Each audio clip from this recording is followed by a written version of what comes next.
ನಮಸ್ಕಾರ ಸ್ನೇಹಿತರೆ, Ram sir 360 YouTube ಚಾನಲ್ಗೆ ಸ್ವಾಗತ. ಇವತ್ತಿನ ಕರೆಂಟ್ ಅಫೇರ್ಸ್ ಅಂದರೆ ಜನವರಿ 17 ಮತ್ತು 18ರ ಕರೆಂಟ್ ಅಫೇರ್ಸನ್ನು ನೋಡ್ತಾ ಹೋಗೋಣ. ಯಾವುದು ನಾನು ಹೇಳಿದಂಗೆ ಮೊದಲೇದಾಗಿ ಯಾವ್ಯಾವ ನಾವು ನೋಡ್ತೀವಿ, PIB ಮತ್ತು GK ಟುಡೇ, ದ ಹಿಂದೂ ಹಾಗೂ ಪ್ರಜಾವಾಣಿ ನ್ಯೂಸ್ ಪೇಪರ್. ಇವು 4 ಆಧಾರಿತ. PIB ಅಂದರೆ ಪ್ರೆಸ್ ಇನ್ಫಾರ್ಮೇಷನ್ ಬ್ಯೂರೋ, ಇದು ಗೌರ್ಮೆಂಟ್ ವೆಬ್ಸೈಟ್ ಆಗಿರುತ್ತೆ. ಇದರಲ್ಲಿರ್ತಕ್ಕಂಥ ಕರೆಂಟ್ ಅಫೇರ್ಸ್ನ ನಾವು ಪ್ರಮುಖವಾಗಿ ನೋಡಿ. ಇವತ್ತು ಮೊದಲೇದಾಗಿ ಕರೆಂಟ್ ಅಫೇರ್ಸ್ ಬಂದ್ಬಿಟ್ಟು ದ ಹಿಂದೂ ನ್ಯೂಸ್ ಪೇಪರ್ ಎಂದು ಸ್ನೋಫಾಲ್ ಬಗ್ಗೆ ನೋಡಿ.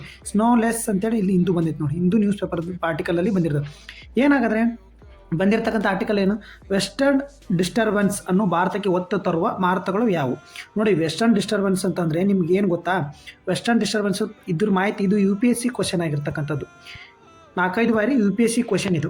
UPSCಲಿ ಕ್ವಶನ್ ಆಗಿರ್ತಕ್ಕಂಥ, ಬೇಕಾದ್ರೆ ಓಡೋದು ನೋಡಿ ಗೂಗಲಲ್ಲಿ. ವೆಸ್ಟರ್ನ್ ಡಿಸ್ಟರ್ಬೆನ್ಸ್ ಇದು ಒಂದು ಕಾನ್ಸೆಪ್ಟು, ಹೆವಿ ಇಂಪಾರ್ಟೆಂಟ್ ಕಾನ್ಸೆಪ್ಟು. ನಮ್ಮ ಭಾರತದಕ್ಕೆ ವಿಂಟರ್ ಮಾನ್ಸೂನ್ ಅಂತ ಕರಿತೀವಿ ನಾವು. ಈಗ ವಿಂಟರ್ ಮಾನ್ಸೂನ್ ನವಂಬರ್ ಮತ್ತು ಡಿಸೆಂಬರ್ನಲ್ಲಿ ನಮ್ಗೆ ಆಗ್ತಕ್ಕಂಥ ವಿಂಟರ್ ಮಾನ್ಸೂನ್ ಬಗ್ಗೆ ನೀವು ತಿಳ್ಕೊಳ್ಳಿ. ಎಷ್ಟು ಪರ್ಸೆಂಟೇಜ್ ಮಳೆ ಆಗುತ್ತೆ, ಓಕೆ, ಅದನ್ನೆಲ್ಲ ನಿಮ್ಗೆ ಇದ್ರ ಬೇಕಾಗಿರ್ತಕ್ಕಂಥದ್ದು ನೋಡಿ. ಆಪ್ಷನ್ ಎ ಮಾನ್ಸೂನ್ ಮಾರುತಗಳು, ಆಪ್ಷನ್ ಬಿ ಪಶ್ಚಿಮ ಮಾರುತಗಳು, ಆಪ್ಷನ್ ವ್ಯಾಪಾರಿ ಮಾರುತಗಳು, ಆಪ್ಷನ್ ಡಿ ಚಳಿ ಮಾರುತಗಳು. ನೋಡಿ ಸ್ನೇಹಿತರೆ, ಇದಕ್ಕೆ ಬಂದ್ಬಿಟ್ಟು ಸರಿಯಾದ ಉತ್ತರ ಆಪ್ಷನ್ ಬಿ ಪಶ್ಚಿಮ ಮಾರುತ. Jet streams or western lines ಅಂತೇಳಿ ನೋಡಿ. ಒಂದು ವಿಡಿಯೋ ಹಾಕ್ತೀನಿ, ನೋಡ್ಕೊಂಬೇಡಿ. ಇವೇನು ವೆಸ್ಟರ್ನ್ ಡಿಸ್ಟರ್ಬೆನ್ಸ್ ಅಂದರೆ ಒಂದು ವಿಡಿಯೋ ಹಾಕ್ತೀನಿ, ಹೀಗೆ ನೋಡ್ಕೊಳ್ಳಿ. ಹಿಂದಿದೊಳಗೆ ಐತೆ ನೋಡಿ, ಸಂಪೂರ್ಣ ಮಾಹಿತಿ ನೋಡಿ. ವೆಸ್ಟರ್ನ್ ಡಿಸ್ಟರ್ಬೆನ್ಸ್ ಅಂದರೆ ನಿಮ್ಗೆ ಹಾಕಿರತಕ್ಕಂಥ ಇದಕ್ಕಂದರೆ ಇತ್ತೀಚೆಗೆ ಮೊದಲು ವಿಡಿಯೋ ಹಾಕ್ತೀನಿ, ಆಮೇಲೆ ಎಕ್ಸ್ಪ್ಲನೇಷನ್ ಮಾಡ್ತೀನಿ, ಅಲ್ಲಿ ವಿಡಿಯೋ ನೋಡ್ಕೊಂಬನ್ನಿ. नवंबर दिसंबर के महीने में हर साल पूरे देश से हजारों की संख्या में टूरिस्ट यहाँ स्नोफॉल का मजा लेने आते हैं। और आए भी क्यों ना, गुलमर्ग में बर्फबारी देखने का आनंद हम वर्ड्स में शायद ही बयां कर पाए। मतलब कि धरती पर अगर कहीं स्वर्ग है तो वो कश्मीर में ही है। लेकिन अफसोस इस साल ऐसा नहीं हुआ। लोगों द्वारा किए गए सोशल पोस्ट से पता चलता है कि उनमें इस साल कश्मीर में बर्फबारी ना होने के कारण भारी निराशा है। लेकिन इसके पीछे कारण क्या है? कौन से वो रीजंस हैं जिसके कारण कश्मीर में हो रहे स्नोफॉल में इतनी गिरावट आई है? इंडियन मेट्रोलॉजिकल डिपार्टमेंट यानी IMD की माने तो कश्मीर में इस बार हम कम स्नोफॉल होने के पीछे एक बहुत बड़ी वजह वेस्टर्न डिस्टर्बेंस का वीक होना कह सकते हैं। अब आप सोच रहे होंगे कि ये वेस्टर्न डिस्टर्बेंस किस बला का नाम आ गया। वेस्टर्न डिस्टर्बेंस के बारे में समझते हैं। ये वेस्टर्न डिस्टर्बेंस एक लो प्रेशर विंड सिस्टम है जो मेडिटेरेनियन सी में ओरिजिनेट होती है और जेट स्ट्रीम के सहारे अक्टूबर से दिसंबर के महीनों में नॉर्दर्न इंडियन सब कॉन्टिनेंट में पहुंचती है और यहाँ रेनफॉल और स्नोफॉल करती है। इन विंड्स के इसी नेचर के कारण जोग्राफर्स इन्हें विंटर मॉनसून भी कहते हैं। तो आज के इस वीडियो में हम समझेंगे कि ये वेस्टर्न डिस्टर्बेंस फिनोमेना क्या है और इसका इंडियन क्लाइमेट पर क्या इम्पैक्ट पड़ता है। ये टॉपिक UPSC के पर्सपेक्टिव से भी बहुत इंपॉर्टेंट है। पिछले सालों में UPSC ने बहुत सारे क्वेश्चन इन टॉपिक्स पर पूछे हैं। What is western disturbance? Western disturbance Caspian या मेडिटेरेनियन सी में ओरिजिनेट होने वाली एडिशनल ट्रॉपिकल साइक्लोन्स है जो ईस्ट वर्ड मूव करते हुए नदर्न बांग्लादेश और साउथ ईस्टर्न नेपाल पहुंचती है और यहाँ रेनफॉल करती है। वेस्टर्न डिस्टर्बेंस एक लो प्रेशर सिस्टम है जो मेडिटेरेनियन सी में ओरिजिनेट होकर ग्रेजुअली ईरान से मिडिल ईस्ट, अफगानिस्तान और पाकिस्तान से गुजरते हुए इंडियन सब कॉन्टिनेंट में इंटर करती है। लेकिन एक सवाल यहाँ पे ये उठता है कि आखिर ये वेस्टर्न डिस्टर्बेंसेस का फॉर्मेशन कैसे होता है? फॉर्मेशन ऑफ वेस्टर्न डिस्टर्बेंसेस, जैसे कि हमने पहले भी बताया कि western disturbances mainly Mediterranean reason में ओरिजिनेट होते हैं।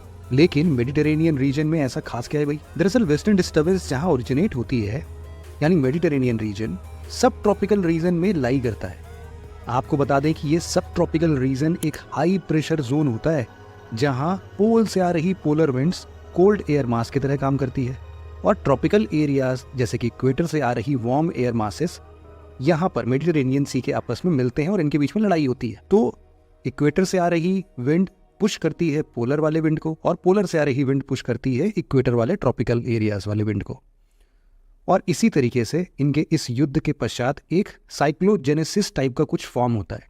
सिंपल वर्ड्स में समझे तो साइक्लोजेनेसिस का मतलब होता है कि एक फेवरेबल कंडीशन जहां पर हम लोग साइक्लोन फॉर्मेशन देख सकते हैं। यहाँ ध्यान दीजिए कि ये साइक्लोन्स एक्स्ट्रा ट्रॉपिकल होते हैं। इस फेवरेबल कंडीशन के बाद साइक्लोन्स फॉर्म होते हैं और फिर ये साइक्लोन्स सब ट्रॉपिकल जेट स्ट्रीम्स और अर्थ के कोरियोलिस फोर्स के इन्फ्लुएंस में ईस्टवर्ड मूव करने लगती है। आपको यहाँ पे बता दें कि जेट स्ट्रीम का कॉन्सेप्ट एक इंपॉर्टेंट कॉन्सेप्ट है जिसे यहाँ समझना जरूरी है। जेट स्ट्रीम अर्थ के अराउंड ट्रोपोस्फियर के अपर लेयर में पाई जाने वाली हाई स्पीड विंड सिस्टम होते हैं जो वेस्ट से ईस्ट की डायरेक्शन में ब्लो होती हैं।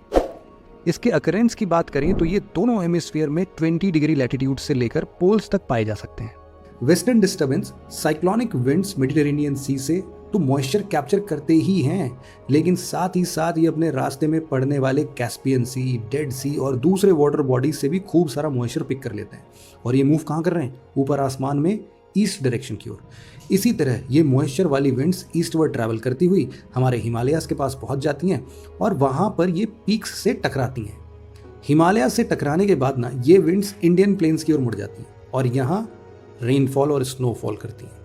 कई बार तो ये वेस्टर्न डिस्टर्बेंस विंड्स इतने स्ट्रांग होते हैं कि ये ट्रॉपिक ऑफ कैंसर तक को पार कर जाते हैं और डेक्कन स्टेट्स तक पहुंच जाते हैं। डेक्कन स्टेट्स में पोस्ट मॉनसून रेनफॉल होने के पीछे भी इन्हीं वेस्टर्न डिस्टर्बेंस विंड्स का मेजर रोल होता है। यहाँ गौर करने वाली बात यह है कि आखिर इन्हें वेस्टर्न डिस्टर्बेंस ही क्यों कहा जाता है। इसके पीछे मेनली दो रीजंस है। पहला है इसका डायरेक्शन और दूसरा है इन विंड्स का नेचर। जी हाँ, जैसे कि हमने पहले भी डिस्कस किया कि ये विंड्स इंडियन कॉन्टिनेंट के वेस्टर्न डायरेक्शन में ओरिजिनेट होती है और वहां से ईस्टवर्ड ट्रैवल करते हुए इंडियन सब कॉन्टिनेंट में इंटर करती है। साथ ही हमें यह भी पता है कि ये लो प्रेशर विंड्स होते हैं जिनका नेचर रिलेटिवली अनस्टेबल होता है और यही रीजन है कि इसे वेस्टर्न डिस्टर्बेंस के नाम से जाना जाता है। हालांकि इस टर्म का यूज पहली बार इंडियन मेट्रोलॉजिस्ट द्वारा 1947 में किया गया था। इनका ओरिजिन ट्रॉपिक्स के बाहर होने के कारण इसे कभी कभी एक्स्ट्रा ट्रॉपिकल साइक्लोन्स भी कहा जाता है। वेस्टर्न डिस्टर्बेंस के इंटेंसिटी में अभी रिसेंट टाइम में भारी कमी देखी गई है और मेट्रोलॉजिस्ट का कहना है कि ये मेनली क्लाइमेट चेंज और बढ़ते ग्लोबल वार्मिंग के कारण हो रहा है। इस साल के IMD द्वारा रिलीज्ड डेटा की बात करें तो जहां हिमाचल प्रदेश में 40% कम रेनफॉल रिकॉर्ड की गई, वहीं ये फिगर उत्तराखंड के लिए 47% थी। वीकेंड वेस्टर्न डिस्टर्बेंस की वजह से डेक्कन स्टेट्स जैसे कि गुजरात, महाराष्ट्र, तेलंगाना और कर्नाटका में भी पोस्ट मॉनसून रेनफॉल में कमी देखी गई है। खैर, बात करते हैं इस एक्स्ट्रा ट्रॉपिकल विंड्स का इंडियन सब कॉन्टिनेंट के ऊपर क्या इंपैक्ट पड़ता है। Impacts of western disturbance on India. Major impacts की बात करें तो weather related implications, rabi crops yield और वाटर सिक्योरिटी सबसे प्रोमिनेंट इंपैक्ट है। वेस्टर्न डिस्टर्बेंस की वजह से नॉर्दर्न इंडिया सब कॉन्टिनेंट के हिली रीजन में स्नोफॉल और प्लेन्स एरिया में रेनफॉल देखने को मिलता है। स्नोफॉल इन जनरल टूरिज्म और हिमालयन स्टेट्स के वाटर सिक्योरिटी के लिए इंपॉर्टेंट है। आपको बता दें कि नॉर्दर्न हिमालयन स्टेट्स जैसे कि जम्मू एंड कश्मीर, हिमाचल प्रदेश, उत्तराखंड, इनका 60% से भी ज्यादा एरिया रेन फेड है। अक्टूबर और नवंबर मंथ्स में रेनफॉल ना होने की वजह से एप्पल्स की फार्मिंग पर भी एडवर्स इंपैक्ट पड़ता है। लेकिन वेस्टर्न डिस्टर्बेंसेस हमेशा अच्छे वेदर के मैसेंजर नहीं होते हैं, बल्कि कभी कभी तो इन डिस्टर्बेंस की वजह से फ्लड्स।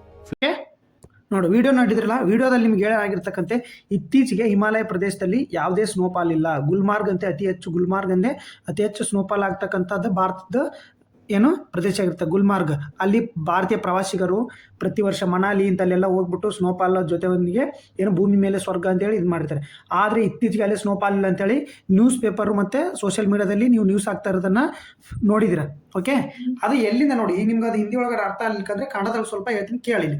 ಏನಂದರೆ ಇದರದ್ದು ಮುಖ್ಯವಾಗಿ ನೋಡಿಲಿ, ಇಲ್ಲಿ ಈ ಪಾಠ ಐತಲ್ಲ, ಇದು ವೆಸ್ಟರ್ನ್ ಡಿಸ್ಟರ್ಬೆನ್ಸ್ ಅಂದರೆ ನವಂಬರ್ ಡಿಸೆಂಬರ್ದಲ್ಲಿ ಸೂರ್ಯನ ಕಿರಣಗಳು ಭೂಮಿ ಮೇಲೆ ದಕ್ಷಿಣ ಧ್ರುವದಲ್ಲಿ ಇರ್ತವೆ. ಓಕೆ, ದಕ್ಷಿಣ ಧ್ರುವದಲ್ಲಿ ಇರ್ತವೆ. ಇಲ್ಲಿ ಕೋಲ್ಡ್ ವಾತಾವರಣ ಇರುತ್ತೆ. ಓಕೆ, ಕೋಲ್ಡ್ ಇಲ್ಲಿ ದಕ್ಷಿಣ ಧ್ರುವದಲ್ಲಿ ಬರ್ತವೆ, ಇಲ್ಲಿ ಕೋಲ್ಡ್ ವಾತಾವರಣ ಇರುತ್ತೆ.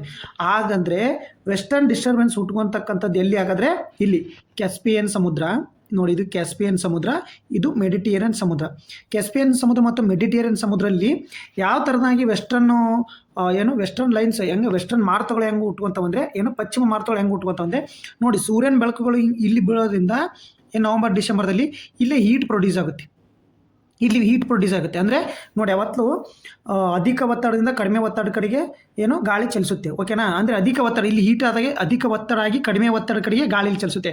ಇಲ್ಲಿ ಅತಿಯಾದ ಕೋಲ್ಡ್ ಇರೋದ್ರಿಂದ ನೋಡಿ, ಒಂದು ನಿಮಿಷ, ಅತಿಯಾದ ಕೋಲ್ಡ್ ಇರೋದ್ರಿಂದ ಏನಾಗುತ್ತೆ, ಇಲ್ಲಿರ್ತಕ್ಕಂಥ ಹೈ ಪ್ರೆಷರಿಂದ ಲೋ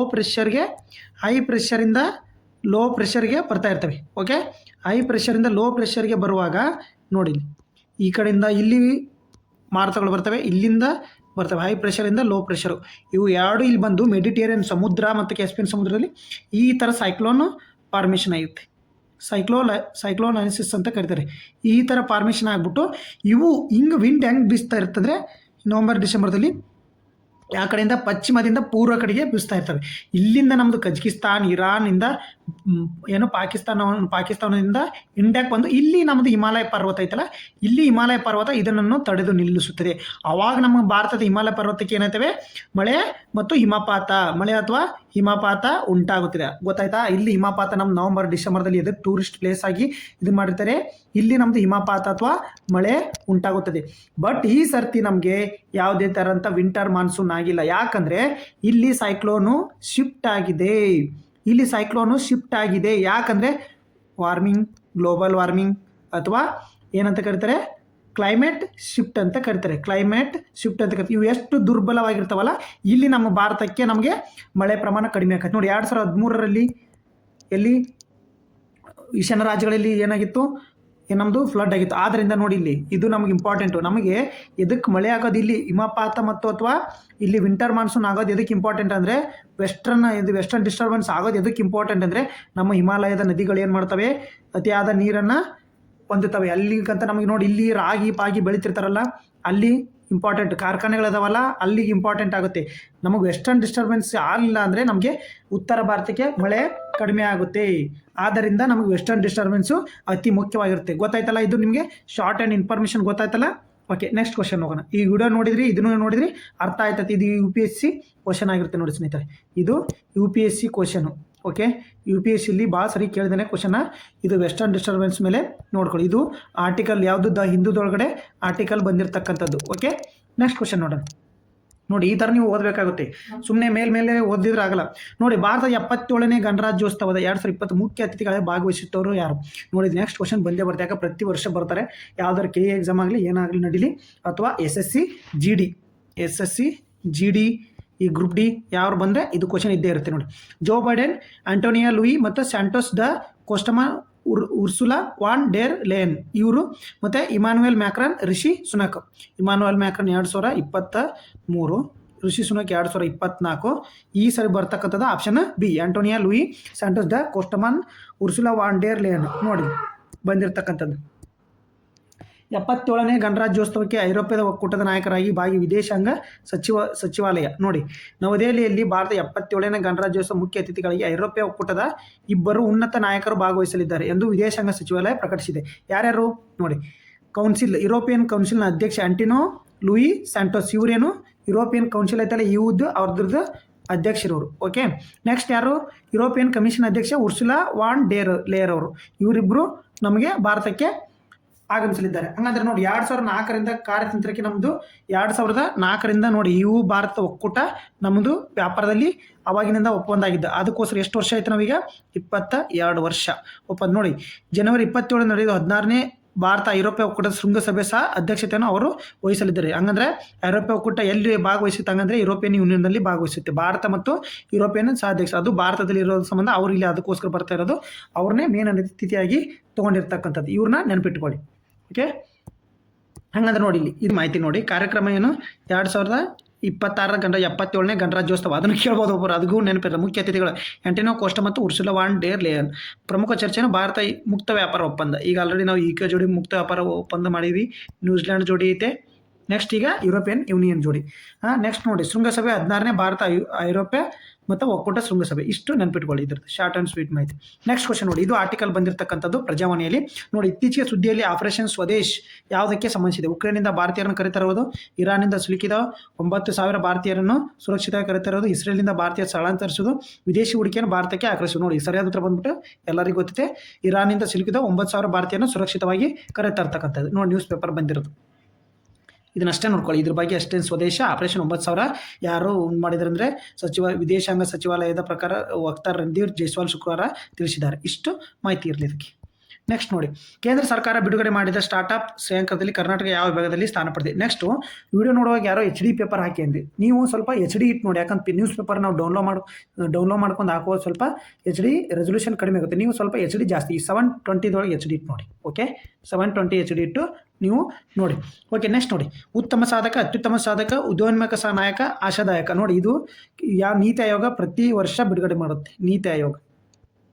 ಓಕೆ, ಕೇಂದ್ರ ಸರ್ಕಾರ ಬಿಡುಗಡೆ ಸ್ಟಾರ್ಟ್ಅಪ್ ಶ್ರೇಯಾಂಕದ ಕರ್ನಾಟಕ ಯಾವ ವಿಭಾಗದಲ್ಲಿ ಅಂದರೆ ಅತ್ಯುತ್ತಮ ಸಾಧಕ. ನೋಡಿ, ಅತ್ಯುತ್ತಮ ಸಾಧಕದಲ್ಲಿ ಏನು ಕರ್ನಾಟಕ ಸ್ಥಾನವನ್ನು ಪಡೆಯುತ್ತೆ. ನೋಡಿ, ಇಂಪಾರ್ಟೆಂಟ್ ಇದು, ಅದಕ್ಕೆ ಹೇಳತ್ತೀನಿ. ಅತ್ಯುತ್ತಮ ಸ್ಟಾರ್ಟಪ್ದಲ್ಲಿ ನಮ್ಮ ಮಹಾರಾಷ್ಟ್ರ ಫಸ್ಟ್ ಐತಿ. ಇಲ್ಲಿನೂ ನೋಡಿ ಅತ್ಯುತ್ತಮ ಸ್ಟಾರ್ಟಪ್ ಉದ್ಯೋಗ ಸಾಧಕರ ಪಟ್ಟಿಯಲ್ಲಿ Karnataka deep tech A hub ಆಗುತ್ತಿರುವ. ನೋಡಿ ಇಂಥವೇ ಕ್ವಶನ್ ಕೇಳೋದಕ್ಕೆ ಈಗ ಮನೆ ಕೇಳ್ತಕ್ಕಂಥದ್ದು ನಿಮಗೇನು ಇಂಥದ್ದು ಇನ್ ಡೀಟೇಲ್ ಆಗಿ ಗೊತ್ತಿರ್ಬೇಕು ನಿಮಗೆ. ಆಮೇಲೆ ನೀವೆಲ್ಲನೂ ಮಾಡ್ತೀರಿ ನೋಡಿ. ಸ್ಟಾರ್ಟಪ್ ಉದ್ಯಮ ವಲಯದಲ್ಲಿ ಅತ್ಯುತ್ತಮ ಸಾಧಕ ರಾಜ್ಯಗಳ ಪಟ್ಟಿಯಲ್ಲಿ ಒಂದು ಕೇಂದ್ರ ಬಿಡುಗಡೆ ಮಾಡಿದ್ದು, ಅದರಲ್ಲಿ ಕರ್ನಾಟಕ ಸ್ಥಾನ ಪಡೆದಿದೆ. ಇದಕ್ಕೆ ನಂಬರ್ 1 ನಂಬರ್ 2 ಅಲ್ಲ, ಅತ್ಯುತ್ತಮ ಉತ್ತಮ ಅಂತೇಳಿ ಗ್ರೇಡ್ ಕಟ್ಕೊಂತ ಹೋಗಿರುತ್ತೆ. ನಮ್ಮದ್ರಾಗೆ ಅತ್ಯುತ್ತಮದಲ್ಲಿ ಮೊದಲು ಯಾವುದಂದ್ರೆ ಮಹಾರಾಷ್ಟ್ರ ನೋಡಿ. ಓಕೆ, ಅತ್ಯುತ್ತಮದಲ್ಲಿ ನಮ್ದು ಯಾವುದು? ಮಹಾರಾಷ್ಟ್ರ. ಓಕೆ, ಹಂಗಂದ್ರೆ ನಾವು ಯಾವ ಇದರಲ್ಲಿ ಯಾವ ಕ್ಷೇತ್ರದಲ್ಲಿ ಮಾಡಿದ್ವಿ ಅಂದರೆ ಡೀಪ್ ಟೆಕ್ ಮತ್ತು ಎ ಹಬ್ ಆಗುತ್ತಿರುವ ರಾಜ್ಯ. ಓಕೆ, ಡೀಪ್ ಟೆಕ್ ಮತ್ತು ಎ ಹಬ್. ಓಕೆ, ಹಂಗಾರೆ ಮಹಾರಾಷ್ಟ್ರ ಮೊದಲನೇ ಸ್ಥಾನ ಇಲ್ಲಿ ಐತೆ ನೋಡಿ. ಮೊದಲನೇ ಸ್ಥಾನದಲ್ಲಿ ಗುಜರಾತ್ ಮತ್ತು ಮಹಾರಾಷ್ಟ್ರ. ಓಕೆ, ಗುಜರಾತ್ ಮತ್ತು ಮಹಾರಾಷ್ಟ್ರ, ಗೋವಾ ಅದೇ ಪಟ್ಟಿಯಲ್ಲಿ ಐತಿ. ಓಕೆ, ಸಕಾರಾತ್ಮಕ. ಡ್ರೋನ್ ರಾಜಧಾನಿ ಅಂತ ಯಾರನ್ನ ಇತ್ತೀಚೆಗೆ ಗುರುತಿಸಿದ್ರೆ ಆಂಧ್ರ ಪ್ರದೇಶ ನೋಡಿ. ಡ್ರೋನ್ ರಾಜಧಾನಿ ಆಂಧ್ರ ಪ್ರದೇಶ. ಇಷ್ಟು ನೆನ್ಪಿಟ್ಕೊಳ್ಳಿ. ನೆಕ್ಸ್ಟ್ ನೋಡಿ ನ್ಯೂಸ್ ಪೇಪರ್ ಆರ್ಟಿಕಲ್. ಇದು ಎನ್ವಿರಾನ್ಮೆಂಟ್ ಸೈನ್ಸಿಗೆ ಸಂಬಂಧಪಟ್ಟ ಕ್ವಶನ್ ಬರ್ತದೆ. Lancet diabetes and endocrinology journal ವರದಿಯ ಪ್ರಕಾರ ವಿಶ್ವದಲ್ಲಿ ಅತಿ ಹೆಚ್ಚು ಮಧುಮೇಹಗಳನ್ನು ಹೊಂದಿರುವ ದೇಶಗಳಲ್ಲಿ ಭಾರತ ಸ್ಥಾನ ಎಷ್ಟು? ಅದೆಷ್ಟು ನೋಡಿ. ನಂಬರ್ 2. ಅದರ ಮೊದಲನೇ ಸ್ಥಾನ ಚೀನಾ, 3ನೇ ಸ್ಥಾನ ಅಮೇರಿಕಾ. ಓಕೆ, ಈ ಥರ ನೀವು ತಿಳ್ಕೊಳ್ಳಿ. ನೋಡಿ ನ್ಯೂಸ್ ಪೇಪರ್ ಆರ್ಟಿಕಲ್. 2024ರಲ್ಲಿ 90 ದಶಲಕ್ಷ ಮಧುಮೇಹಗಳನ್ನು ಹೊಂದಿದ್ದ ಈ ವಿಚಾರದಲ್ಲಿ ಜಾಗತಿಕ 2ನೇ ಸ್ಥಾನದಲ್ಲಿದೆ. 148 ದಶಲಕ್ಷಗಳೊಂದಿಗೆ ಚೀನಾ ಅಗ್ರಸ್ಥಾನದಲ್ಲಿ, ಅಮೆರಿಕ 39. ಅಂಕಿಅಂಶಗಳನ್ನು ನೆನ್ಪಿಟ್ಕೋರಿ, ಯಾಕಂದರೆ ಹೇಳಿಕೆ ರೂಪದಲ್ಲಿ ಬರ್ತಿರಬಹುದು. ಇದನ್ನು ಯಾವ ಸಂಸ್ಥೆ ಹಂಗಂದರೆ Lancet diabetes and endocrinology journalist ಪ್ರಕಟ ಮಾಡುವ ಅಧ್ಯಯನ ವರದಿಯಾಗಿದೆ ನೋಡಿ. ಇದು ಬೆಲ್ಜಿಯಂ ಇಂಟರ್ನ್ಯಾಷನಲ್ ಡಯಾಬಿಟಿಸ್ ಫೆಡರೇಷನ್ ಮತ್ತು ಇಂಡಿಯನ್ ಡಯಾಬಿಟಿಸ್ ರಿಸರ್ಚ್ ಫೌಂಡೇಶನ್, ಚೆನ್ನೈನ ಡಾಕ್ಟರ್ ರಾಮಚಂದ್ರ ಡಯಾಬಿಟಿಸ್ ಹಾಸ್ಪಿಟಲ್ ಸಹಿತ ಹಲವು ಸಂಸ್ಥೆಗಳು ಸಂಶೋಧನೆ ಅಧ್ಯಯನ ಪಾಲ್ಗೊಂಡಿದ್ದು. 2050ರ ವೇಳೆಗೆ ಪಾಕಿಸ್ತಾನ ವಿಚಾರದಲ್ಲಿ ಅಮೆರಿಕ ಹಿಂದಕ್ಕೆ ಸಾಧ್ಯತೆ ಇದೆ ನೋಡ. ಈ 3ನೇ ಸ್ಥಾನ ಅಮೆರಿಕ ಐತಲ್ಲ, ಅದನ್ನ ಹಿಂದಕ್ಕೆ ಪಾಕಿಸ್ತಾನ ಬರ್ಬೋದು ಅಂತೇಳಿ ಅಂದಾಜು ಮಾಡಲಾಗಿದೆ. ಓಕೆ, ನೆಕ್ಸ್ಟ್ ನೋಡಿ. ನಾ ಇಂಪಾರ್ಟೆಂಟ್ ಇದು ಒತ್ತಿ ಹೇಳಿದ್ದೀನಿ, ಯಾಕಂದರೆ ವೆಸ್ಟರ್ನ್ ಡಿಸ್ಟರ್ಬೆನ್ಸ್ ಭಾಳ ಇಂಪಾರ್ಟೆಂಟ್ ಇತ್ತು. UPSC ಟಾಪಿಕ್ ಅದು, ಅದಕ್ಕೋಸ್ಕರ ನಿಮ್ಗೆ ಹೇಳಿದ್ದು ನೋಡಿ. ಇದು ಇಂಪಾರ್ಟೆಂಟ್ ಆಗುತ್ತೆ.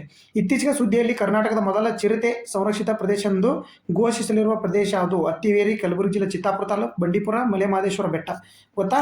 ಯಾವುದು? ಕಲಬುರಗಿಯ ಜಿಲ್ಲೆಯ ಚಿತ್ತಾಪುರ. ಇದು ಬಂಡೀಪುರ ಯಾವುದು? ರಾಷ್ಟ್ರೀಯ ಉದ್ಯಾನವನ. ಅತ್ತಿವೇರೆ ಪಕ್ಷಿಧಾಮ, ಮಲೆಮಹದೇಶ್ವರ ಹುಲಿ ಸಂರಕ್ಷಿತ ತಾಣ. ಗೊತ್ತಾತಾ? ಅಷ್ಟು 4 ಗೊತ್ತಾತಾ? ಯಾವುದು? ಅತ್ತಿವೇರೆ ಪಕ್ಷಿಧಾಮ, ಇದು ಚಿರತೆಗೆ ಸಂಬಂಧಪಟ್ಟಿದ್ದು. ಬಂಡೀಪುರ ರಾಷ್ಟ್ರೀಯ ಉದ್ಯಾನವನ, ಮಲೆಮಹದೇಶ್ವರ ಹುಲಿ ಸಂರಕ್ಷಿತ ಪ್ರದೇಶ. ಹುಲಿ ಸಂರಕ್ಷಿತ ಪ್ರದೇಶ ಎಷ್ಟದವು? 5 ಅದಾವು. ಓಕೆ, 2ನೇ ಸ್ಥಾನದಲ್ಲಿ ಐತೆ ದೇಶದ ಹುಲಿ ಸಂರಕ್ಷಿತ ಸ್ಥಾನದಲ್ಲಿ. ಇದು ಅತ್ತಿವೇರಿ ಬಂದ್ಬಿಟ್ಟು ಪಕ್ಷಿಧಾಮ. ಇವನ್ನೆಲ್ಲ 4 ನೆನ್ಪಿಟ್ಕೊಳ್ಳಿ ನೋಡಿ ನ್ಯೂಸ್ ಪೇಪರ್ದಾಗಿ. ಹಂಗಂದರೆ ಇಲ್ಲಿ ಚಿತ್ತಾಪುರ ಹುಲಿ ಸಂರಕ್ಷಿತ ತಾಣ ಮಾಡ್ಬೇಕಂದ್ರಲ್ಲ, ಇಷ್ಟು ನೀವು ಇಂಪಾರ್ಟೆಂಟ್ ನೆನ್ಪಿಟ್ಕೋಬೇಕು. ಚಿತ್ತಾಪುರ ತಾಲೂಕು ಇದು ಹುಲಿ ಸಂರಕ್ಷಿತೆಯಲ್ಲಿ ಕಲಬುರಗಿ ಜಿಲ್ಲೆ ಚಿತ್ತಾಪುರ ಅಂತೇಳಿ ನೆನ್ಪಿಟ್ಕೋಬೇಕು ನೋಡಿ. ಕಲಬುರಗಿ ಜಿಲ್ಲೆ ಚಿತ್ತಾಪುರ ಕೆರೆ ನೋಟ ಇಲ್ಲೇ ಸರ್ವೆ ಮಾಡಿರ್ತಾರೆ. ಅಲ್ಲಿ ನೀವು ಇಲ್ಲಿ ಇನ್ನೊಂದು ಇಂಪಾರ್ಟೆಂಟ್ ಏನು ನೆನಪಿಟ್ಕೋಬೇಕಂದ್ರೆ, ನೀವು ನೆನಪಿಟ್ಟಬೇಕಾಗಿರ್ತಕ್ಕಂಥದ್ದು ಎಷ್ಟು ನೋಡಿ, ಎಷ್ಟು ಎಕರೆ? 2877. ಈ ಡಾಟಾ ನೆನ್ಪಿಟ್ಕೊಳ್ಳಿ. ಇನ್ನೊಂದು ಇದ್ರಾಗ ಇಂಪಾರ್ಟೆಂಟ್ ಪಾಯಿಂಟ್ ನೆನ್ಪಿಟ್ಕೋಬೇಕಾಗಿರ್ತಕ್ಕಂಥದ್ದು, ನೀವು ಇಡೀ ಪೇಪರ್ ಓದೋ ಅವಶ್ಯಕತೆ ಇಲ್ಲ. ಇಲ್ಲಿ ಇನ್ನೊಂದು ಏನಂದ್ರೆ, ಅಲ್ಲಿ ಇನ್ನೊಂದು ಏನು ಮಾಡೈತೆ ಅಂದರೆ ನೋಡಿ, ಪ್ರಪಂಚದಲ್ಲಿ 4 ಕೊಂಬಿನ ಏಕೈಕ ಪ್ರಾಣಿ ಕೊಂಡ ಕುರಿಯು ಕಂಡು ಬಂದಿದೆ. ಕೊಂಡ ಕುರಿ ನೋಡು, ಒಂದೊಮ್ಮೆ ಚಿರತೆ ಸಂರಕ್ಷಣಾ ಪ್ರದೇಶ ಎಂದು ಘೋಷಿಸಿ. ಆದರೆ ನೋಡಿ ಇಲ್ಲಿ ಏನು ಕಂಡು ಬಂದಂತೆ, ಪ್ರಪಂಚದಲ್ಲೇ 4 ಕೊಂಬಿನ ಏಕೈಕ ಪ್ರಾಣಿ ಕೊಂಡ ಕುರಿಯು ಕಂಡು ಬಂದಿದೆ ನೋಡಿ. ಇದನ್ನು ನೆನ್ಪಿಟ್ಕೊಳ್ಳಿ, ಇಂಪಾರ್ಟೆಂಟ್. ಇದನ್ನು ನೋಡಿ ಓದ್ಕೊಳ್ಳಿ. ಬೇಕಾದ್ರೆ ನಿಮಗೆ ಜೂಮ್ ಹಾಕ್ತೀನಿ, ತೆಗಿತೀನಿ, ಸ್ಕ್ರೀನ್ಶಾಟ್ ಹೊಡ್ಕೊಳ್ಳಿ ಬೇಕಾದ್ರೆ. ನೋಡಿ ಜೂಮ್ ಹಾಕಿದ್ದೀನಿ, ಸ್ವಲ್ಪ ನೋಡ್ಕೊಳ್ಳಿ. HD ಇಡ್ರಿ, 720 HD ಇಟ್ಟು ನೋಡ್ಕೊಳ್ಳಿ. ನೋಡಿ ಪ್ರಪಂಚದ 4 ಕೊಂಬಿನ ಏಕೈಕ ಪ್ರಾಣಿ ಕೊಂಡ ಕುರಿಯು ಕಂಡು. ಈ ಥರ ನೀವು ಒಳಗೆ ಹೋಗಿ ನೋಡ್ಬೇಕು. ಚಿತ್ತಾಪುರ ಎಲ್ಲಿ ಬರ್ತೈತೆ ಅಂತ ಕೇಳ್ಬೋದು. ಎಲ್ಲಿ? ಕಲಬುರಗಿ ಜಿಲ್ಲೆ ಚಿತ್ತಾಪುರ ತಾಲೂಕು ಒಳಗಡೆ. ಓಕೆ, ನೆಕ್ಸ್ಟ್ ನೋಡಿ. ಇದು the Hindu news paper article ನೋಡಿ. ಓಕೆ, ಭಾರತ ಪ್ರಧಾನಮಂತ್ರಿಗಳು ಇತ್ತೀಚೆಗೆ ಯಾವ ಕ್ಷೇತ್ರದಲ್ಲಿ ಸ್ಥಳೀಯ ಪರಿಹಾರಗಳನ್ನು ಅಭಿವೃದ್ಧಿಪಡಿಸಲು ಮತ್ತು ಜಾಗತಿಕ ನಾಯಕರನ್ನಾಗಿ ಕರೆ ನೀಡಿದ್ದಾರೆ? ಇಂಥವೆಲ್ಲ ಇಂಪಾರ್ಟೆಂಟ್ ರೀ. ನೀವು UPSC KS ಬರ್ತೀರಂದರೆ ಇಂಥ ಭಾಳ ಇಂಪಾರ್ಟೆಂಟ್ ಆಗಿರ್ತವೆ. ಓಕೆ, ನೀವು ಎಲ್ಲ ಎಲ್ಲದಕ್ಕೂ ಬರುತ್ತೆ ಇದು ನೋಡಿ. SSC GD ಒಳಗಡೆನೂ ಬರುತ್ತೆ ಇದು. SSC GD ಇಂಥವಕ್ಕೆಲ್ಲ ನೀವು ಈ ಥರ ಓದಬೇಕು. ನೀವು ಬರೀ ಅಲ್ಲಿ ಪಕ್ಷಿಧಾಮ, ಇಲ್ಲಿ ಉಡಿಯಾರಣ್ಯ, ಇಂಥವು ಹೇಳಿಕೆ ರೂಪದೊಳಗೆ ಕೇಳ್ತಾನೆ ನೋಡಿ. ಕೃಷಿ ಕ್ಷೇತ್ರ, ಕೃತಕ ಬುದ್ಧಿಮತ್ತೆ, ಜವಳಿ ಉದ್ಯಮ, ಪ್ರವಾಸೋದ್ಯಮ. ಯಾವುದು ಸರಿಯಾದ? ಕೃತಕ ಬುದ್ಧಿಮತ್ತೆ. ನೋಡಿ news paper article. Economy, Hindu news paper ತಗೋರಿ ನೀವು. ಹಿಂದೂ ನ್ಯೂಸ್ ಪೇಪರ್ 2nd ಪೇಜ್ನಾಗ ಇಡೀ ಎಂಟೈರ್ ಮಾಹಿತಿ ಇರುತ್ತೆ. ಬಟ್ 5ನೇ ಪೇಜ್ ಇರುತ್ತಲ್ಲ, ಅದರೊಳಗೆ ದೇಶಕ್ಕೆ ಸಂಬಂಧಪಟ್ಟಿದ್ದ ಎಕನಾಮಿ ಇರುತ್ತೆ. ಪ್ರೆಸೆಂಟ್ ಎಕನಾಮಿಕ್ಸ್ ನೀವು ನಾವು ಎಕನಾಮಿ ಯಾವ್ದು ಓದಬೇಕು, ಭಾರತ ಆರ್ಥಿಕತೆ ಯಾವ್ದು ಓದ್ಬೇಕು ಅಂತ ನಿಂತಿದ್ರಲ್ಲ, ಇಲ್ಲಿ ದ ಹಿಂದೂ ಪೇಪರ್ನ ದ ಎಕನಾಮಿ ಅಂತೇಳಿ ಒಂದು ಸಪ್ರೇಟ್ ಪೇಜ್ ಇರುತ್ತೆ. ಆ ಪೇಜ್ನ ತೊಗೊಂಡು ನೀವು ಓದಬೇಕಾಗುತ್ತೆ. ನಾನು ಅದನ್ನು ತೊಗೊಂಡೇ ಹಾಕಿರ್ತೀನಿ. ಓಕೆ, ನ್ಯೂಸ್ ಪೇಪರ್ ನಿಮಗೆ ಪ್ರತಿದಿನ ಇದನ್ನು ತೊಗೊಂಡೇ ಹಾಕಿರ್ತೀನಿ. ನೋಡಿ, ಇದು ಯಾವುದೋ ಕೃತಕ ಬುದ್ಧಿಮತ್ತೆ, ನೋಡಿ ಎಕ್ಸ್ಪ್ಲನೇಷನ್. ಅದನ್ನ ಎಕ್ಸ್ಪ್ಲನೇಷನ್ ಮತ್ತೆ ಸರ್ಚ್ ಮಾಡ್ಬಿಟ್ಟು ಹಾಕಿರ್ತೀನಿ ನಿಮಗೆ. ಪ್ರಧಾನಿ ಮೋದಿ ಅವರು ಸ್ಟಾರ್ಟಪ್ ಇಂಡಿಯಾದ ಅಭಿಯಾನದ 10ನೇ ವರ್ಷದ ಅಂಗವಾಗಿ, ಹಂಗಂದ್ರೆ ನಮ್ದು ಎಷ್ಟು ಯಾವಾಗ ಸ್ಟಾರ್ಟ್ ಆಗೈತೆ 2016ರಲ್ಲಿ ಸ್ಟಾರ್ಟಪ್ ಇಂಡಿಯಾ ಅಂತ ನಮಗೆ ಯೋಜನೆ ಜಾರಿಗೆ ಬಂದಿದ್ದೆ. ಅದು 2016. ಈಗ ಎಷ್ಟು ವರ್ಷ ಆಯಿತು? 10 ವರ್ಷ. ಮಾತ್ರ ಭಾರತೀಯ ಪ್ರತಿಭೆಗಳ ಭಾರತದಲ್ಲೇ ತಯಾರಿಸಿದ ಎಐ ಚಿಪ್ಗಳನ್ನು ಮತ್ತು ಸರ್ವರ್ಗಳನ್ನು ಒಳಗೊಂಡಂತೆ ಸ್ಥಳೀಯವಾಗಿ ಎಐ ಪರಿಹಾರ ಅಭಿವೃದ್ಧಿಪಡಿಸಬೇಕೆಂದು ಒತ್ತಿ ಹೇಳಿದ್ದಾರೆ. ಅಂದರೆ ಸ್ಥಳೀಯವಾಗಿ ನಾವು ಎಐ ಚಿಪ್ನ ರೆಡಿ ಮಾಡಿ ಅಂತೇಳಿ ಒತ್ತಿ ಹೇಳಿದ್ದಾರೆ. ಭಾರತದ ಕೇವಲ ತಂತ್ರಜ್ಞಾನವನ್ನು ಬಳಸುವ ರಾಷ್ಟ್ರವಾಗದೆ ಜಾಗತಿಕ ಮಟ್ಟದಲ್ಲಿ ತಂತ್ರಜ್ಞಾನ ನಾಯಕನಾಗಬೇಕೆಂದು ಅವರ ಆಶಯವಾಗಿದೆ. ಇವನ್ನೆಲ್ಲ UPSC ಕ್ವಶನ್ ಕೇಳ್ತಾರೆ. ಈಗ ಹೆಂಗೆ ಕ್ವಶನ್ ಕೇಳ್ತಾರೆ ಅಂದರೆ, ಈ ಕರ್ನಾಟಕ ಕ್ವಶನ್ ಕೇಳ್ಬಿಟ್ರೆ ಕರ್ನಾಟಕ ರಾಜಕೀಯದ ಏನಿರುತ್ತೆ ಆ ಥರ ಕ್ವಶನ್ ಟ್ರೆಂಡ್ ಇರ್ತವೆ. ಈಗ ಇದು ನೀವು UPSC ಸೆಂಟ್ರಲ್ ಗೌರ್ಮೆಂಟ್ SSGD ಬರೀತಿರಂದರೆ ಇಂಥವು ಭಾಳ ಇಂಪಾರ್ಟೆಂಟ್ ಆಯ್ತವೆ. ನಾನು ಹೇಳೋದು ಅರ್ಥ ಆಯ್ತಾ ನಿಮಗೆ? ಸೂಕ್ಷ್ಮವಾಗಿ ಹೇಳಿದ್ದೀನಿ, ಅರ್ಥ ಮಾಡ್ಕೊಳ್ಳಿ. ಓಕೆ, ನೆಕ್ಸ್ಟ್ ನೋಡಿ, ಇದು ದ ಎಕನಾಮಿಕ್ಸ್ ಒಳಗೆ ಬಂದಿರತಕ್ಕಂಥದ್ದು important. The Hindu news paper ನೋಡಿ, ಎಕನಾಮಿಕ್ಸ್ ಪಾರ್ಟ್ ಇದು. ಓಕೆ, ಸೆಬಿ ಇತ್ತೀಚಿನ ವಿದೇಶಿ ಪೋರ್ಟ್ಫೋಲಿಯೋ ಹೂಡಿಕೆದಾರರಿಗೆ ಯಾವ ಸೌಲಭ್ಯವನ್ನು ಒದಗಿಸುವ ನಿಯಮಗಳನ್ನು ಸರಳಗೊಳಿಸಿ. ನೋಡಿ, ಇಂಥ ಕ್ವಶನ್ ಓದ್ಕೋಬೇಕು ನೀವು. ಕರೆಂಟ್ ಅಫೇರ್ಸ್ ವಿತ್ ಎಕನಾಮಿ ಇರ್ತಾನೆ ನೋಡಿ. ಎಕನಾಮಿಕ್ಸ್ ಹಿಂಗೆ ಕೇಳ್ತಾನೆ ನಿಮಗೆ, ಎಕನಾಮಿ ಹಿಂಗೆ ಕೇಳ್ತಾನೆ. ಓಕೆ, ನೋಡಿ, ಅರ್ಥಶಾಸ್ತ್ರ ಅಂತ ಇರ್ತಿರಲ್ಲ, ಅರ್ಥಶಾಸ್ತ್ರ ಹಿಂಗೆ ಕ್ವಶನ್ ಕೇಳೋದು. ಷೇರು ಮಾರುಕಟ್ಟೆಯಲ್ಲಿ ನೇರ ಮತದಾನ, ಕ್ರಿಪ್ಟೋ ಕರೆನ್ಸಿಯಲ್ಲಿ ಹೂಡಿಕೆ, ನಗದು ಮಾರುಕಟ್ಟೆಯಲ್ಲಿ ವಹಿವಾಟಿನ ನೆಟ್ಟಿಂಗ್, ಚಿನ್ನದ ಮೇಲಿನ ಆಮದು ಸುಂಕ ವಿನಾಯಿತಿ. ನೋಡಿ, ಸರಿಯಾದ ಉತ್ತರ ಬಂದ್ಬಿಟ್ಟು ಆಪ್ಷನ್ ಸಿ, ನೆಟ್ಟಿಂಗ್. ನಗದು ಮಾರುಕಟ್ಟೆಯಲ್ಲಿ ವಹಿವಾಟುಗಳ ನೆಟ್ಟಿಂಗ್. ನೋಡಿ, ಇಲ್ಲಿ ಬಂದಿರತಕ್ಕಂಥದ್ದು ಆರ್ಟಿಕಲ್, ನ್ಯೂಸ್ ಪೇಪರ್ ಆರ್ಟಿಕಲ್ ಇರ್ತದೆ, Hindu news paper. Okay, explanation ನೋಡಿ ಇಲ್ಲಿ. ಸೆಬಿ ಅಂದ್ರೆ ಏನು? Security exchange board of India. Okay, ಇದನ್ನು ಗೊತ್ತಿರಲಿ ನಿಮಗೆ. ಸೆಬಿ ವಿದೇಶ ಹೂಡಿಕೆದಾರರ ಕಾರ್ಯಾಚರಣೆ ದಕ್ಷತೆಯನ್ನು ಹೆಚ್ಚಿಸಲು, ಏನು ಇದಕ್ಕೆ ನೆಟ್ಟಿಂಗ್ ಮಾಡಿದ್ದೆ, ಅದಕ್ಕೆ ವಿದೇಶಿ ಹೂಡಿಕೆದಾರರ ಕಾರ್ಯಾಚರಣೆ ದಕ್ಷತೆಯನ್ನು ಹೆಚ್ಚಿಸಲು ಮತ್ತು ಹೂಡಿಕೆ ವೆಚ್ಚವನ್ನು ಕಡಿಮೆ ಮಾಡಲು ಒಂದೇ ದಿನದಲ್ಲಿ ನಡೆಯುವ ಖರೀದಿ ಮತ್ತು ಮಾರಾಟ ವಹಿವಾಟುಗಳನ್ನು ಪರಸ್ಪರ ಸರಿದೂಗಿಸಿ ಸೌಲಭ್ಯ ನೀಡಲು. ಅಂದರೆ ಅವತ್ತೇನೇನು ಸೆಬಿ ಒಳಗಡೆಯಿಂದ ಮತ್ತು ಶೇರ್ ಮಾರ್ಕೆಟ್ ಇರುತ್ತಲ್ಲ, ನಮ್ಮದು ವ್ಯಾಪಾರ ವಹಿವಾಟ ನಿಯಂತ್ರಿಸೋದು ಸೆಬಿ. ಇದನ್ನು ಅವತ್ತೇ ಆಡಿಟ್ ಮಾಡೋಕ್ಕೆ ಇದನ್ನು ಮಾಡಿರ್ತಕ್ಕಂಥದ್ದು. ಅವರಿಗೆ ಅಷ್ಟು ಸರಳ ರೂಪಕ್ಕೆ ತಂದಿರತಕ್ಕಂಥದ್ದು ಸೆಬಿಯ ಒಂದು ನೆಟ್ಟಿಂಗ್ ಅಂತೇಳಿ ಒಂದು ಪರಿಕ್ರಮ. ಓಕೆ, ಸೆಬಿ ಸ್ಥಾಪನೆ ನೋಡಿ, ಏಪ್ರಿಲ್ 12, 1988ರಂದು ಭಾರತ ಸರ್ಕಾರ ನಿರ್ಣಯದ ಮೂಲಕ ಭಾರತೀಯ ಭದ್ರತಾ ಪತ್ರಗಳು ಮತ್ತು ವಿನಿಮಯ ಮಂಡಳಿ ಶಾಸನಬದ್ಧ ಸಂಸ್ಥೆಯಾಗಿ ರಚಿಸಲಾಯಿತು. ಭಾರತೀಯ ಭದ್ರತಾ ಪತ್ರಗಳ ವಿನಿಮಯ ಮಂಡಳಿ 1992ರಲ್ಲಿ ಶಾಸನಬದ್ಧ ಸಂಸ್ಥೆಯಾಗಿ ಸ್ಥಾಪಿಸಲಾಯಿತು. ಅಂದರೆ ಮೊದಲಕ್ಕಿಂತ ಸಂಸ್ಥೆ ಅಷ್ಟೇ ಇತ್ತು, ಇದು ಶಾಸನಬದ್ಧ ಸಂಸ್ಥೆಯಾಗಿ ಲೋಕಸಭೆಯಲ್ಲಿ ಅಂಗೀಕರಿಸತಕ್ಕಂಥದ್ದು ಯಾವುದು? 1992. ಮತ್ತು ಭಾರತೀಯ ಭದ್ರತಾ ಪತ್ರಗಳು ಮತ್ತು ವಿನಿಮಯ ಮಂಡಳಿ ಕಾಯ್ದೆ 1992ರ ನಿಬಂಧನೆ ಜನವರಿ 30, 1992 ಜಾರಿಗೆ ಬಂತು. ನೋಡು, ಹಿಂಗೆ ಕ್ವಶನ್ ಹೆಂಗೆ ಕೇಳ್ತಾರೆ. ಶಾಸನಬದ್ಧ ಸಂಸ್ಥೆಯಾಗಿ ಸೆಬಿ ಯಾವಾಗ ಜಾರಿಗೆ ಬಂತಂದ್ರೆ 1992. ಸೆಬಿ ಯಾವಾಗ ಜಾರಿಗೆ ಬಂತಂದ್ರೆ 1988 ಓಕೆ, ನೆಕ್ಸ್ಟ್ ಕ್ವಶನ್ ನೋಡಿ, ಇದು PIB ಅಂದರೆ ಪ್ರೆಸ್ ಬ್ಯೂರೋ ಆಫ್ ಇನ್ಫಾರ್ಮೇಷನ್. ಏನು? ಪ್ರೆಸ್ ಇನ್ಫಾರ್ಮೇಷನ್ ಬ್ಯೂರೋ, ಅದರದ್ದಕ್ಕಂಥ ತೆಗೆದಿರ್ತಕ್ಕಂಥ ಕ್ವಶನ್ ಇದು. ಮತ್ತು ವಾಜಿರಾಮ್ದಲ್ಲಿ ಟೆಸ್ಟ್ ಸೀರೀಸ್ ನಡೀತಲ್ಲ, UPSC ಲೆವೆಲ್ಲು, UPSC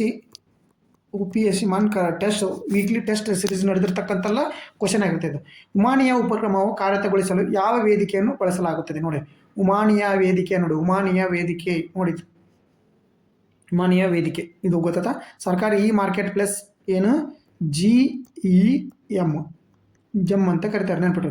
ಉದ್ಯೋಗಿನಿ, ಯುವ ಖನಿಜ, ಸೇವಾ ಸಿಂಧು. ನೋಡಿ, ಯಾವುದು ಸರಿಯಾದ ಉತ್ತರ ಬಂದ್ಬಿಟ್ಟು GEM, ಸರ್ಕಾರಿ ಮಾರ್ಕೆಟ್ ಪ್ಲೇಸ್.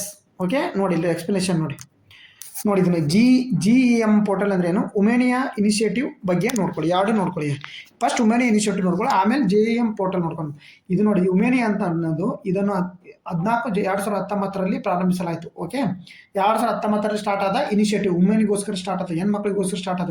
ಇದು ಸಾರ್ವಜನಿಕ ಸಂಗ್ರಹಣೆಯಲ್ಲಿ ಮಹಿಳಾ ನೇತೃತ್ವದ ಸೂಕ್ಷ್ಮ ಮತ್ತು ಸಣ್ಣ ಉದ್ಯಮಗಳ ಭಾಗವಹಿಸುವಿಕೆಯನ್ನು ಬಲಪಡಿಸುವ ಗುರಿಯನ್ನು ಹೊಂದಿರುವ ಪ್ರಮುಖ ಕಾರ್ಯಕ್ರಮ ಆಗಿದೆ. ನೋಡಿ, ವುಮೆನ್ ಎಂಪವರ್ಮೆಂಟಲ್ಲಿಗೆ ಅತಿ ಮುಖ್ಯವಾದ ಒಂದು ವುಮೆನ್ ಇನಿಷಿಯೇಟಿವ್. ನೀವು SI ರೇಟಿಂಗ್ ಬರಿತಾ ಇದ್ರೆ ಅಲ್ಲಿನೂ ಹೆಲ್ಪ್ ಆಗುತ್ತೆ ನೋಡಿ, ಅದು ಉಮೇನಿಯಾ ಇನಿಷಿಯೇಟಿವ್. ನಾಳೆ ಏನಾದರೂ ನಿಮಗೆ PSI ಅಥವಾ KS ಯಾವ್ದಾರು written exam, UPSC mains exam ಬರೀತಿದ್ರೆ ಭಾಳ ಹೆಲ್ಪ್ ಆಗುತ್ತೆ. ಇದು UPSC ಪ್ರಿಲಿಮ್ಸ್ ಕ್ವಶನ್ ನೋಡಿ, UPSC ಪ್ರಿಲಿಮ್ಸ್ ಕ್ವಶನ್. ಓಕೆ, ಸರ್ಕಾರಿ ಮಾರುಕಟ್ಟೆಗಳಲ್ಲಿ ಮಹಿಳಾ ಉದ್ಯಮಿಗಳು ಮತ್ತು ಸ್ವಸಹಾಯ ಗುಂಪುಗಳ ಸೀಮಿತ ಪ್ರದೇಶ ಪರಿಹರಿಸಲು ಅಮೋನಿಯಾ ನಿರ್ಮಿಸಲಾಗಿದೆ. ಅವ್ರಿಗೇನು ಲಿಮಿಟ್ಸ್ ಅದಲ್ಲ ಅವನ್ನ ಬಗೆಹರಿಸಲು. ಓಕೆ, 2019ರಲ್ಲಿ ಸ್ಟಾರ್ಟ್ ಆದಂಥದ್ದು.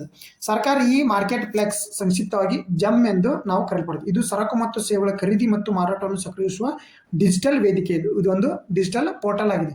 ಇದು ಎಲ್ಲ ಕೇಂದ್ರ ಸರ್ಕಾರ ಮತ್ತು ರಾಜ್ಯ ಸರ್ಕಾರ ಸಚಿವಾಲಯಗಳ ಇಲಾಖೆ, ಸಾರ್ವಜನಿಕ ವಲಯದ ಘಟಕಗಳು ಮತ್ತು ಸಂಯೋಜಿತ ಸಂಸ್ಥೆಯ ಸರಕು ಸೇವೆಗಳ ಸಂಗ್ರಹಣೆಗಾಗಿ ಸಾರ್ವಜನಿಕ ಸಂಗ್ರಹಣಾ ಪೋರ್ಟಲ್ ಆಗಿದೆ. ಇದನ್ನು 2016ರಲ್ಲಿ ವಾಣಿಜ್ಯ ಮತ್ತು ಕೈಗಾರಿಕಾ ಸಚಿವಾಲಯ ಪ್ರಾರಂಭ ಮಾಡಿಸಿ. ಈ ಉಮಿಯನಿಯ ಪೋರ್ಟಲ್ ಏನು ಬಂತಲ್ಲ ಇನಿಷಿಯೇಟಿವ್, ಇದನ್ನ ಇದ್ರೊಳಗಡೆ ಮರ್ಜ್ ಮಾಡಿ ಇದಕ್ಕೆ ಸಹಾಯವಾಗಿ ಮಾಡಿದ್ದು ಜಮ್ ಪೋರ್ಟಲ್. ಓಕೆ, JMM ಏಕೆ ಉದ್ದೇಶವೆಂದರೆ ಸಾರ್ವಜನಿಕ ಸಂಗ್ರಹದಲ್ಲಿ ದಕ್ಷತೆ, ಪಾರದರ್ಶಕ ಮತ್ತು ವೇಗವನ್ನು ಹೆಚ್ಚಿಸುವುದು. ಈ ಪೋರ್ಟಲ್ ಇದ್ರ ಮುಖಾಂತರ ಸಹಾಯ ಪಟ್ಕೊಂಡು ಹೆಣ್ಮಕ್ಳನ್ನ ಸಬಲೀಕರಣ ಮಾಡ್ತಕ್ಕಂಥದ್ದು ಇದರ ಉದ್ದೇಶವಾಗಿದೆ.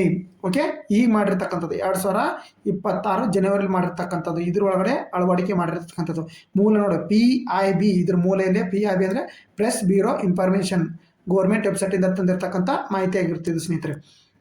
ನೆಕ್ಸ್ಟ್ ಈ ಕ್ವಶನ್ಗೆ ನೀವು ಕಮೆಂಟ್ ಮೂಲಕ ಆನ್ಸರ್ ಮಾಡಿ. ಇತ್ತೀಚೆಗೆ ಸುದ್ದಿಯಲ್ಲಿ ಕಾಣಿಸಿಕೊಂಡ ಅಸೋಲಾ ಬಟ್ಟಿ ವನ್ಯಜೀವಿ ಅಭಯಾರಣ್ಯ ಯಾವ ಬೆಟ್ಟದಲ್ಲಿ ಸಾಲಿದೆ ನೋಡು. ಯಾವ್ದಂಗಂದ್ರೆ ವಿಂಧ್ಯ ಪರ್ವತ, ಅರಾವಳಿ ಪರ್ವತ, ಶಿವಾಲಿಕ್, ಸಾತ್ಪುರ್. ನೋಡು ಯಾವುದು ಅಸೋಲಾ ಬಟ್ಟಿ ವನ್ಯಜೀವಿ ಅಭಯಾರಣ್ಯ. ನೋಡಿ ಇದನ್ನೆಲ್ಲರೂ ಕೇಳಿದ್ರಿ ನೀವು. ಎಲ್ಲಿ ಹಂಗಂದ್ರೆ ಅರಾವಳಿ ಪರ್ವತದಲ್ಲಿ. ನೋಡಿ ಎದಕ್ಕೆ ರೀಸೆಂಟಲ್ಲಿ ನ್ಯೂಸಲ್ಲಿ ಐತೆ ಹಾಗಾದ್ರೆ ನೋಡಿ. ಇದು GK ಟುಡೇ ಕ್ವಶನ್ ಆಗಿರುತ್ತೆ. ಕಳೆದ 5 ವರ್ಷಗಳಲ್ಲಿ ವಸತಿ ಮತ್ತು ವಾಣಿಜ್ಯ ಪ್ರದೇಶಗಳಲ್ಲಿ ನಾಗರಿಕ ಸಂಸ್ಥೆಗಳು ರಕ್ಷಿಸಿದ 6500ಕ್ಕೂ ಹೆಚ್ಚು ಮಂಗಗಳನ್ನು ಅಸೋಲಾ ಬಟ್ಟಿ ವನ್ಯಜೀವಿ ಅಭಯಾರಣ್ಯಕ್ಕೆ ಸ್ಥಳಾಂತರಿಸಿದೆಂದು ದೆಹಲಿ ಸರ್ಕಾರ ನೀಡಿದೆ. ಅದರಲ್ಲಿ ಇತ್ತೀಚೆಗೆ ಮಾನವ ಪ್ರಾಣಿ ಸಂಘರ್ಷದಲ್ಲಿ ಮಂಗಗಳು ಮತ್ತು ಮಂಗಗಳ ಅತಿ ಹೆಚ್ಚು ಮಾರಣಹೋಮ ನಡೀತಿತ್ತು ರಸ್ತೆಗಳಲ್ಲಿ. ಅದು ಅವನ್ನ ಸಂರಕ್ಷಿಸಿ ಈ ಅಭಯಾರಣ್ಯಕ್ಕೆ ಬಿಡಲಾಗಿದೆ. ಯಾವುದು ಅಸೋಲಾ ಬಟ್ಟಿ ವನ್ಯಜೀವಿ ಅಭಯಾರಣ್ಯ. ನೋಡಿ ಅದು ಎಲ್ಲಿ ಬರ್ತೈತೆ ಹಂಗಂದ್ರೆ ಅರಾವಳಿ ಪರ್ವತಗಳಲ್ಲಿ ಬರ್ತದೆ. ಅರಾವಳಿ ಪರ್ವತಗಳನ್ನ ಎಲ್ಲೆಲ್ಲಿ ಇದೆ ನಿಮಗೆ? ಒಂದು ಗುಜರಾತ್, ಅರಾವಳಿ ಪರ್ವತಗಳು ಹರಡಿಕೊಂಡಿರೋದು ಗುಜರಾತ್, ರಾಜಸ್ಥಾನ್, ದೆಹಲಿ, ಹರಿಯಾಣ. ಈ 4 ರಾಜ್ಯಗಳಲ್ಲಿ ಹರಡಿಕೊಂಡಿದೆ ಅರಾವಳಿ ಪರ್ವತಗಳು. ಅರಾವಳಿ ಪರ್ವತ ಸೇವ್ ಅರಾವಳಿ ಅಂತ ಇತ್ತೀಚೆಗೆ ಏನಾಗಿದೆ ಹ್ಯಾಶ್ಟ್ಯಾಗ್ ಇದಾಗಿತ್ತು. ಅಸೋಲಾ ಬಟ್ಟಿ ವನ್ಯಜೀವಿ ಅಭಯಾರಣ್ಯ ದೆಹಲಿ, ಹರಿಯಾಣ ಗಡಿಯುದ್ದಕ್ಕೂ ಅರಾವಳಿ ಬೆಟ್ಟ ಶ್ರೇಣಿ ದಕ್ಷಿಣ ದೆಹಲಿ ಸುಮಾರು 32.70 ಚದರ ಕಿಲೋಮೀಟರ್ ಒಳಗೊಂಡಿದ್ದು. ಇದು ದಕ್ಷಿಣ ದೆಹಲಿ ಮತ್ತು ಹರಿಯಾಣ, ಫರಿಯಾದಾಬಾದ್ ಮತ್ತು ಗುರುಗ್ರಾಮ್ ಜಿಲ್ಲೆ ಕೆಲವು ಭಾಗದಲ್ಲಿ ವ್ಯಾಪಿಸಿ. ಹಂಗಾರೆ ಅಸೋಲಾ ಬಟ್ಟಿ ವನ್ಯಜೀವಿ ಎಲ್ಲಿ ಬರ್ತಂದ್ರೆ ಹರಿಯಾಣ, ದೆಹಲಿ ಗಡಿಯುದ್ದಕ್ಕೂ. ಈ ಅಭಯಾರಣ್ಯ ಉತ್ತರ ಅರಾವಳಿ ಚಿರತೆ ವನ್ಯಜೀವಿ ಕಾರಿಡಾರ್ ಭಾಗವಾಗಿದೆ ಎಂದು ತಿಳಿಸಲಾಗಿದೆ. ಓಕೆ, ಇಷ್ಟು ಗೊತ್ತಿರಬೇಕು. ನೆಕ್ಸ್ಟ್ ನೋಡಿ, ಇದೇ ಜಿಕ್ಕಿಟ್ಟಿದ್ದು ಕೊಂಡರೆಡ್ಡಿ ಬುಡಕಟ್ಟು ಜನಾಂಗ. ಇತ್ತೀಚೆಗೆ ನ್ಯೂಸಲ್ಲಿ ಐತೆ ನೋಡಿ. ಕೊಂಡರೆಡ್ಡಿ ಬುಡಕಟ್ಟು ಜನಾಂಗ ಪ್ರಾಥಮಿಕವಾಗಿ ಯಾವ ರಾಜ್ಯದಲ್ಲಿ ಕಂಡುಬರುತ್ತೆ? ಕರ್ನಾಟಕ, ಮಹಾರಾಷ್ಟ್ರ, ಆಂಧ್ರ ಪ್ರದೇಶ್, ಒಡಿಸ್ಸಾ. ಯಾವುದು ಸರಿಯಾದ ಉತ್ತರ ಬಂದ್ಬಿಟ್ಟು ಆಂಧ್ರ ಪ್ರದೇಶ್ ಸರಿಯಾದ ಉತ್ತರ. ನೋಡಿ ಇದು ಯಾಕೆ ರೀಸೆಂಟ್ಲಿ ನ್ಯೂಸಲ್ಲಿ ಐತೆ ನೋಡಿ. ಆಂಧ್ರ ಪ್ರದೇಶ ಕಾಕಿನಾಡ ಜಿಲ್ಲೆಯ ಪ್ರತಿಪಾಡು ಮಂಡಲದ ಸಲಂಕಾರ್ ಗ್ರಾಮದಲ್ಲಿ ಶಾರ್ಟ್ ಸರ್ಕ್ಯೂಟ್ನಿಂದಾಗಿ ಸಂಭವಿಸಿದ ಬೆಂಕಿ ಅವಘಡದಲ್ಲಿ ಕೊಂಡರೆಡ್ಡಿ ಬುಡಕಟ್ಟು ಜನಾಂಗ ಕನಿಷ್ಠ 38 ಹುಲ್ಲಿನ ಮನೆಗಳು ನಾಶವಾಗಿದೆ. ನೋಡಿ ಇತ್ತೀಚೆಗೆ ಕೊಂಡರೆಡ್ಡಿ ಜನಾಂಗ ಇತ್ತೀಚೆಗೆ ಅವ್ರ ಮನೆಗಳು ಸುಟ್ಟೋದು. ಅದಕ್ಕೋಸ್ಕರ ನ್ಯೂಸಲ್ಲಿ ಬಂದಿರತಕ್ಕಂಥದ್ದು. ಕೊಂಡರೆಡ್ಡಿಗಳ ಆಂಧ್ರ ಪ್ರದೇಶ ಪೂರ್ವ ಗೋದಾವರಿ, ಪಶ್ಚಿಮ ಗೋದಾವರಿ ಮತ್ತು ಖಮ್ಮಂ ಜಿಲ್ಲೆಗಳ ಗುಡ್ಡಗಾಡು ಮತ್ತು ಅರಣ್ಯ ಪ್ರದೇಶಗಳಲ್ಲಿ ಗೋದಾವರಿ ನದಿ 2 ದಂಡೆಗಳಲ್ಲಿ ವಿಶೇಷ ದುರ್ಬಲ ಬುಡಕಟ್ಟು ಜನಾಂಗ. ನೋಡಿ ವಿಶೇಷ ದುರ್ಬಲ ಬುಡಕಟ್ಟು ಜನಾಂಗ ಇರ್ತಾರೆ. ಅವರ ಭಾಷೆ ಯಾವ್ದಂಗಾರೆ ತೆಲುಗು. ಶುದ್ಧ ವಿಶಿಷ್ಟ ಉಚ್ಚಾರಣೆ ಮಾತಾಡುತ್ತಾರೆ. ತೆಲುಗಿನ ಶುದ್ಧ ವಿಶಿಷ್ಟ ಉಚ್ಚಾರಣೆ ಮಾತಾಡುತ್ತಾರೆ. ಅವರ ಸ್ಥಳೀಯ ದೇವತೆ ಪೂಜೆಯೊಂದಿಗೆ ಜಾನಪದ ಹಿಂದೂ ಧರ್ಮದನ್ನು ಅನುಸರಿಸ್ತಾರೆ. ಯಾವ ಧರ್ಮ? ಹಿಂದೂ ಧರ್ಮ. ಓಕೆ, ಇಷ್ಟು ಇವ್ರ ಬಗ್ಗೆ ನೋಡ್ಕೊಳ್ಳಿ. ರೀಸೆಂಟ್ ನ್ಯೂಸ್ ಇದು. ಓಕೆ, ಇದನ್ನು ನೀವು ಕಮೆಂಟ್ ಮೂಲಕ ತಿಳಿಸ್ಬೇಕಾಗುತ್ತೆ ಆನ್ಸರ್ನ. ಜಿರೋಫೈಟ್ಸ್ ಅಂದರೆ ಹಸಿರು ಪಾಚಿ ಒಂದು ವಿಧ, ಹೊಸದಾಗಿ ಪತ್ತೆಯಾದ ಜೇಡ ಪ್ರಭೇದ, ವೈರಸ್ ಒಂದು ವಿಧ, ಕ್ಷುದ್ರಗ್ರಹ. ಯಾವ್ದು ನೋಡಿ ಇಲ್ಲಿ ಕೊಟ್ಟಿದ್ದೀನಿ ಇಮೇಜ್. ಹಿಂದೂ ನಾವು ಕರೆಂಟ್ ಅಫೇರ್ಸ್ನಾಗ ಹೇಳಿದ್ದೀನಿ. ಹಸಿರು ಪಾಚಿಯ ಒಂದು ವಿಧಾನ, ಹೊಸದಾಗಿ ಪತ್ತೆಯಾದ ಜೇಡ ಪ್ರಭೇದನ, ವೈರಸ್ ಒಂದು ವಿಧಾನ, ಕ್ಷುದ್ರಗ್ರಹ. ಯಾವುದು? ಕಮೆಂಟ್ ಮಾಡಿ. ಇದಕ್ಕೆ ಆನ್ಸರ್ನ ಕಮೆಂಟ್ ಮಾಡಿ ಸ್ನೇಹಿತರೆ. Okay, thank you.